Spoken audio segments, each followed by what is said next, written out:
Now we're going to talk about statements and blocks, or blocks of statements.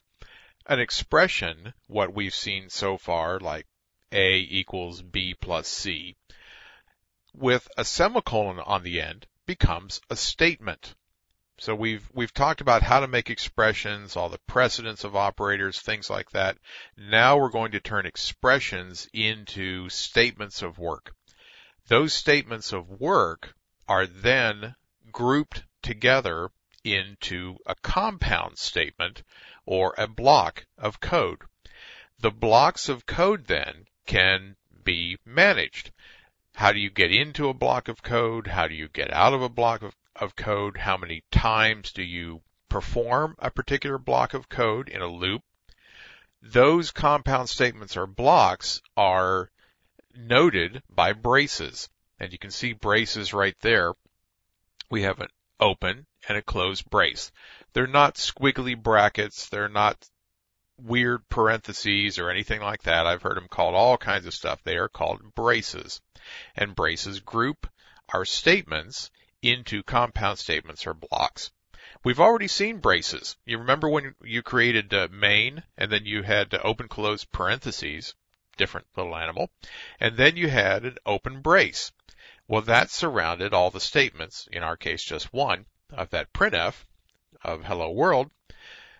The braces surround all the statements of the function definition.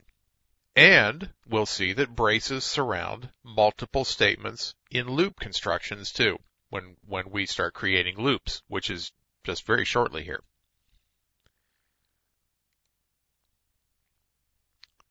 Now here's our little main program again, and it is, or contains, I should say, a block of statements. And there's the open brace. Notice there's no semicolon or anything here though. And there's the closed brace. Again, there's not a semicolon when you use a construct like this, when you have the open brace and the closed brace, because it's not doing any work. It's defining the statements that will make up the work. Now the work statement, something that does something, that needs a semicolon. That needs an end of line character. And that's what the semicolon does for us. It tells C, we're done with this statement. Go down to the next line and start reading again and figure out what goes on down there. And then it'll see this closed brace and go, okay, I need to match that with the brace I found up here, and it will match them up and know that that's the end of a block. Since we had open and closed parentheses up here without a semicolon, it understands that it just defined a function. This is the stuff that makes up main inside the statements and blocks. When we're doing a loop, there is a while loop. Look at that. It doesn't have any braces. Well, that's because it's only controlling one statement. It has this semicolon out here.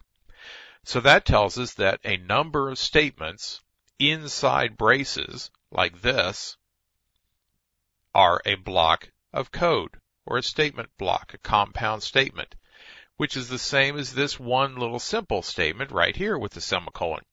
So that means that this while could control a bunch of things if there were only a brace between the while and the printf and then after it to close this up. So let's take a look at that. There we go. There's an open brace. And now we can put a whole bunch of statements in here, hundreds and hundreds of them. And you shouldn't do that. You shouldn't have a while that's that big, but you could put a whole bunch of statements in here, and then there's our closed brace. C will keep it all straight because it remembers how many braces it has seen, that it has opened, and another open, and then a close, and then another close. So the compiler will keep track of all that. So that's a statement block for a loop. Now some people like to program this way. They put this brace out here at the end, and then they tag the closing brace underneath at the same tab stop, underneath the opening statement or opening reserved word of the loop. That's not the way I was trained, though that's the way you'll see a lot of C programming done. I tend to lose this brace if I put it out there on the end.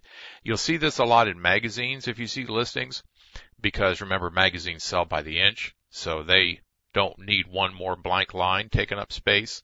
So they'll put their open brace up here after the parenthesis, just so you know what's going on.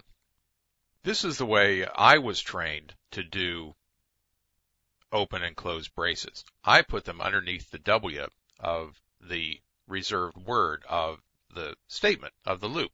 So here's the while loop, and here's the test, and we'll see that when we talk about these kinds of loops. But there's our test, and this is the work that's being done for the while. So I have an open brace there and a closed brace there, and it's real easy for me to scan down the page and find these braces, and then fit in whatever lines and function calls and things like that that I need in here. So that is statements and blocks with loops, and we've looked at braces and how braces control a number of statements to make up a compound statement.